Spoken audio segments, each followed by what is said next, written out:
pathways 3ක් තියෙනවා. ඒ තුන ඔයගොල්ලෝ දන්නවා. PR සහ TR දෙන pathways. දන්නේ නැත්නම් මෙන්න අහගන්න. New South Wales government ඇවිල්ලා තියෙන pathway 1 එක. එහෙනම් දැන් අපි බලමු pathway 2 එක ගැන. හරියට උපදෙස් අරගෙන pathway 3 එක open වෙන්නේ මොකද්ද මේ designated areas. list එකක් තියෙනවා. අපේ website එකේ තියෙනවා ඒ information. expression of interest එකක් දැම්මට පස්සේ තමයි මේ news ඔයගොල්ලෝ අහලා තියෙන පුළුවන් New South Wales government එකේට ඇවිල්ලා තියෙන PR සහ TR දෙන pathways. pathways 3ක් තියෙනවා. ඒ තුන ඔයගොල්ලෝ දන්නවද? හොඳයි. දන්නේ නැත්නම් මෙන්න අහගන්න. pathway 1 එක. pathway 1 එකට අදාළ වෙනවා minimum income threshold එකක්. සහ ඔයා New South Wales වල වැඩ කරලා තියෙන්න ඕනේ at least for 6 months.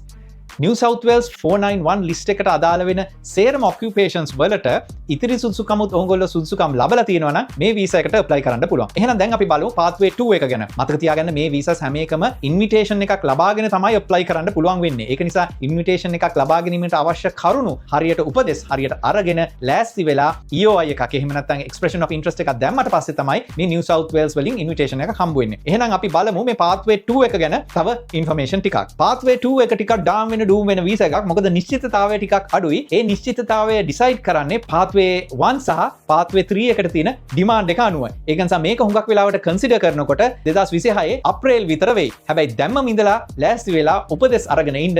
මොකද මේවට තියෙන ඉල්ලුම සැපයීම අනුව demand එක ඉතාමත් ඉහළයි. ඒක නිසා තරඟකාරී තියෙන්නේ. මතක තියාගන්න applications වලින් ඒ කියන්නේ expressions වලින් 120ක් විතර නිෂ්ප්‍රභා වෙලා යනවා. එහෙම නැත්නම් සලකන්නේ නැහැ. මොකද අවශ්‍ය සුදුසු තත්වයේ expressions of interest නෙමෙයි නිසා. ඒක නිසා හරි උපදෙස් ලබා ගන්න. ඒ වගේම pathway 3 එක open වෙන්නේ ඔස්ට්‍රේලියාවේ New South Wales වල designated areas වල ඉන්න students ලට. මොකද්ද මේ designated areas? ඔයයි මමයි assume කරලා හිතන areas නෙමෙයි මේ regional areas කියලා කියන්නේ. ඒක list එකක් තියෙනවා. අපේ website එකේ තියෙනවා ඒ information. ඒ වගේම තවත් කරුණක්. මට email සහ WhatsApp වලින් messages එව්වට බුදුසරණයි දෙවි පිහිටයි hi good morning කියලා මට උත්තර දෙන්න වෙන්නේ නැහැ. ඒක අපේ professional standard එකකුත් නෙමෙයි. අපේ comment section එකේ comment දාන කට්ටියට අපි පුළුවන් වෙලාවට උත්තර දෙන්න බලාපොරොත්තු වෙනවා මේ වගේ clips හරහා. එහෙමනම් ඔයාට මේ වගේ වැදගත් information සහ tips දැනගන්න ඕන නම් අපේ channels වලට subscribe කරලා like එකකුත් දාන්න. එහෙනම් ඊළඟ clip එකෙන් හම්බ වෙමු.